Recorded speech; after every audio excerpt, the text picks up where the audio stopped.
skills you need to be successful in your job. The first thing that comes to mind is probably not being sensitive to others' feelings. However, empathy is a skill that's essential to helping you build relationships with coworkers and clients, and being successful at work often depends on maintaining good relationships. This makes it an incredibly important skill. Vivian Dillon is a faculty coordinator at American River College and is a member of the New World of Work team. She's going to help us understand what we mean when we talk about empathy. Specifically, what 4 traits comprise it, knows how empathy and sympathy are different, and understands when to respond with empathy or sympathy. Connects with others by being a good listener, asks questions to help understand what others are feeling, and builds trust by being honest and mirroring positive nonverbal cues others give. Builds good relationships with people from diverse backgrounds, values people of different cultures, and shows respect to all. When working with clients, customers, bosses, and peers, makes decisions based on others' needs and points of view, and asks how satisfied others are with the process and outcomes. We'll also be talking with Ronit and Motown about how they use their empathy skills on the job. Vivian, what is the first trait of empathy? The first trait is knowing how empathy and sympathy are different, and then understanding when to respond with empathy or sympathy. You talk about empathy and sympathy. What is the difference? Well, the difference is that sympathy is really an intellectual understanding. You care about how that person feels, but you just have an abstract understanding. Empathy is when you actually put yourself in that person's perspective, and so you actually begin to feel what they're feeling. So it's really about putting yourself in another person's shoes so that you can really try and understand what they think and also what they feel. And Ronit, do you have an experience with empathy that really stands out? Yeah, I do.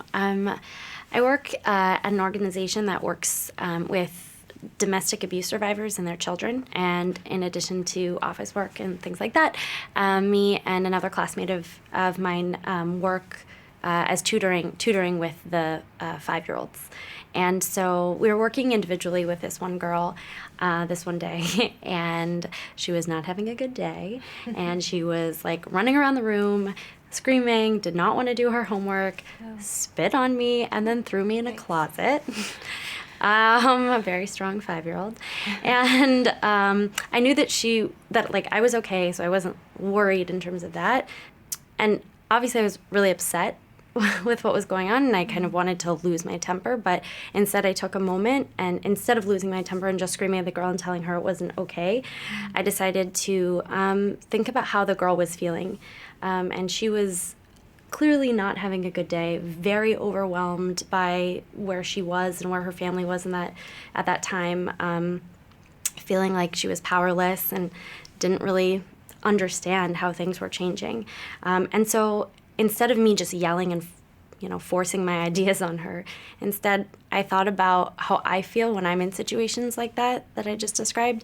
And so I talked to her from the inside of the closet and my classmate also with her on the outside, and we talked through the feelings and colored them out because she was 5 years old, and really kind of put ourselves in her shoes, as you said, and thought about how she was feeling, and I think it was more effective. And Ronit, it sounds like you started first with sympathy and that you understood intellectually what she was feeling. You mentioned powerless, and it sounds like she was a little bit afraid. Yeah. But then you took it a step deeper, and you went to that empathy, and that you were actually able to relate with her on how she was actually feeling. And it sounds like the outcome was much better because you were able to be empathetic towards her. Yeah, definitely. And it definitely sounds like empathy can really help your relationships to grow. Did you find that working with her? Yeah, I think so. I think that by having a more empathetic approach, I think I gained her trust and kind of saw eye to eye more, and I think putting myself in her shoes and understanding her situation, definitely she trusted me in a different kind of way.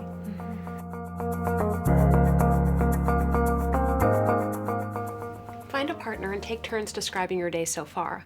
While your partner's describing their day, try to imagine what it felt like to be your partner. At the end of their description, tell them what emotions you think they might have had. Were you right? Then switch places so your partner has a turn.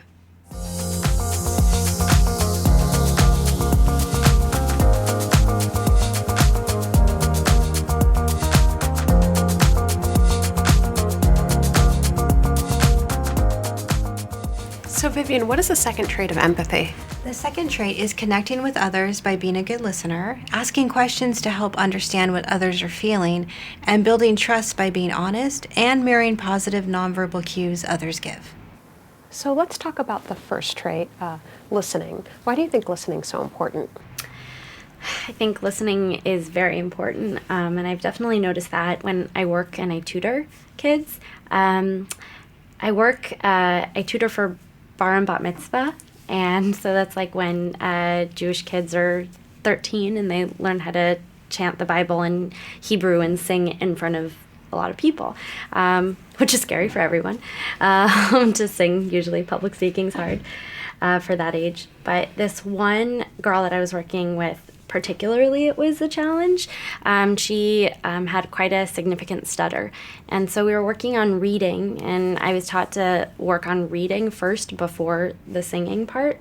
And so we were working on reading, and it was really, really a challenge. And it was months, like 3 months in, and we weren't getting anywhere. And she was frustrated, and I was frustrated. And finally I was like, okay, let's stop. And I asked her what would be helpful for her. And I listened to the way that she learns, and she talked to me about it, and she said, whenever I sing, I don't have a stutter. And so I was like, oh my gosh, had I asked you first, that would have been really helpful. So I listened to her about her style of learning, and we sang everything, and then it was way more fun, and it was really successful. She was very proud of how she did. It wasn't frustrating anymore. It was just fun. And everybody learns in different ways, and really, I guess I probably should take the time to listen to everybody. But specifically with her, it helped a lot. It was like night and day. It's really great that you were able to step back and ask another question so that you could more clearly communicate. So what about the second part of this trait? The second part is building trust by being honest and mirroring positive nonverbal cues others give. So being honest to build trust definitely makes sense, but you talk about mirroring. What's that? Sure. So mirroring is just what it sounds like. It's actually echoing another person's body language. It often works on a subconscious level, and it helps to build rapport between two people. Can you show it? Sure. I don't quite understand. Sure. So, for example, with Ronit sitting here, if she had more of a closed body language, I would then mirror that. And it's subtle. It's not something that's exaggerated. So we might be sitting next to each other on that closed body language. But if Ronit was to take maybe a more of an open body language, and then I would suddenly then mirror that and match that between the two of us. So more open arms and open stance with less crossed legs. Great. So I can see how mirroring looks, but how does that help build empathy? Well, it helps to connect two people, and it's something you want to be aware of, definitely, because you might be communicating something that you don't mean to communicate. For example, Ronit right now is making really great eye contact with me, which her nonverbals are communicating to me that she wants to interact. But if I were to look away and not make eye contact, I might be communicating to her that I do not want to interact with her. So it's something to definitely be aware of. And it's a tactic that you can practice and start to be aware of when you're looking to establish rapport with another person. Definitely makes sense as another great tool to aid in communication. And actually, we do bring this up in another lesson, but having that sort of cultural sensitivity, because body language, it could mean something very different depending on where you're from. Yes, absolutely. It's something to be aware of and to be sensitive to, and also to observe within yourself.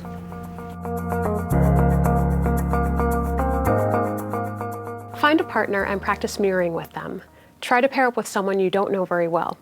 Have a conversation about anything you'd like to talk about. But while you're doing so, one person should emulate the other's body language.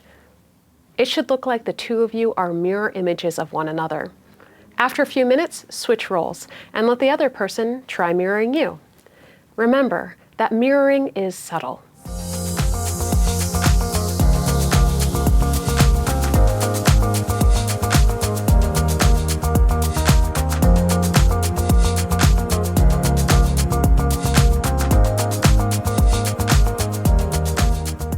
And Vivian, what is the third trait of empathy? Well, the third trait is building good relationships with people from diverse backgrounds, valuing people of different cultures, and showing respect to all. So do you think it's difficult for someone to have empathy for another who is very different from them? Well, it can certainly be challenging if there aren't any shared experience that the two people can relate to one another with. And Motown, do you have any experiences where you were feeling quite different from someone you had to work with, not a lot of common ground? Yes, actually. So I have a cool story. I like to skateboard. My friends and I, we skateboard and we record, our activities. And I started to put it online. So word got around that I'm really good at photography and video. So my neighbor approached me and asked me to record an event and she'll pay me. I'm like, of course I'll do it. And then I asked her what kind of event. And she said, quinceañera. I'm like, Kingston, what? I never heard of the word before. And she explained it was her daughter's 15-year birthday party. And I'm like, oh, just a birthday party, sure. But as she started to go into more detail, she talked about a reception, she talked about a limo, pre-pictures, post-pictures. I was just overwhelmed, like, this is a lot. I don't know if I want to do this because I truly didn't understand. It was basically a wedding without the groom. Just so many details, and I started to back off from the opportunity, but I asked some of my Hispanic male friends, and they told me about their sister's experience, and I even Googled it, and I realized, like, this is a big deal. This has been going on for centuries. This is her walkway into womanhood. So I just took a moment and I realized, like, this is an honor to be a part of. So I just put all my differences aside and I just embraced the opportunity, and it ended up being really fun. I ate really well and I enjoyed the experience. It was cool. And that's really great, Motown, because that is a real rite of passage for a young woman, and I appreciate your sensitivity and your empathy towards the family and really working with them to make that special event. You commemorated it, and you really helped them honor and treasure it. So. Thank you. Thank you. Now, have you ever had an experience where you felt that someone of a different culture was not being respected? Yeah, actually, recently there was a new student in my class, and he was from a different culture, different country, and he had trouble with his English. So my classmates, they made it their point to make fun of him, and it wasn't cool because he was new and he wanted to fit in, and his English wasn't that great. So I took the initiative and I just embraced him, befriended him, and just taught him some things and helped him with his English without any form of criticism, and he appreciated it. And he actually taught me some things about his culture. And the funny thing is that we realized we had more in common than different. We both love rice and beans. We like fruits, and we like video games. So he's still a friend today, and I'm really glad that we came together. And that's a really powerful story that you shared with us, Motown, because it really shows how you valued the difference, but you gave him the opportunity to get to know you and you got to know him. And that's a real skill in the workplace as well, that if people feel valued and respected, that'll often show in their work. So great story. Thank you. Thank you.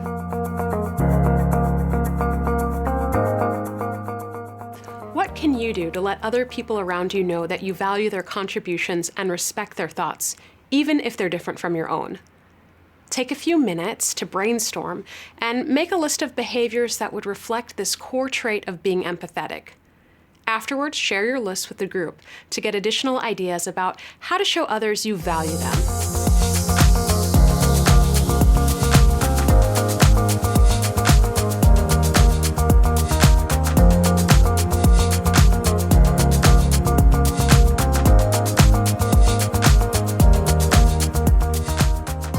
So Vivian, what is the fourth trait of empathy? The fourth trait is making decisions based on others' needs and points of view, and asking how satisfied others are with the process and outcomes when working with not only clients, but customers, bosses, and peers. So it sounds that it's important to keep the lines of communication open for empathy to work. It absolutely is. You need to be able to communicate with others to understand how they feel. So going back to what you had mentioned earlier about needing to take the needs and the wants of another person and their perspective into consideration, have you had any experience with that? Yes, I recently started to do photography and video, like, on the side, part-time for some extra money. And my first client was King Sierra. And I embraced it, and it was fun. It was a hurdle at first, but then came the second hurdle, which is post-production, editing the video and making it look good. And I'm used to having creative control. When I put my skateboard videos online, it's just like my creative input, my creative point of view, and everything. So I completed the project, turned it in to the client, but then she had her input. She wanted to inject her ideas. And I wasn't used to that at all. I'm just used to people liking my work. But she wasn't happy until I started to make some changes. And I slowly but surely started to embrace them. Well, it's great that you were able to take a step back and reevaluate. But how were you able to, take her point of view into consideration? Well, once I got past my my anger at the moment, I just started to realize, like the young lady in the video, this is my rite of passage. And I just had to hear the client out. She wanted a certain type of music. And thinking back, I guess putting like hip hop music in the video probably wasn't the best idea for King Sierra. And she wanted certain type of graphics. And there were parts of the video where family members would be speaking in Spanish, and she wanted me to translate a little bit. So that took us communicating and listening to her and me typing in the captions. So it just took a lot of one-on-one timing that I wasn't anticipating. But at the end, she was very happy. And to reiterate, this skill is not only useful with the clients, but also if you're working with peers, your colleagues and bosses. This is really a skill set that helps to build relationships, and you'll be more successful at anything you do in the workplace if you take others' perspectives into account. Yeah, definitely. And it's really great to ask those, questions to show that their point of view, it is being valued, to ask a question to show that you really do want to listen, you do want to understand.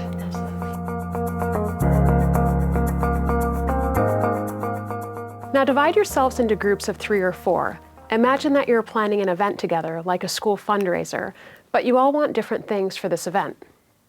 Maybe you want to make sure that the event is in a really fun location, or that it has good food, or that it gets a lot of press coverage. Take turns explaining what your ideal event would look like.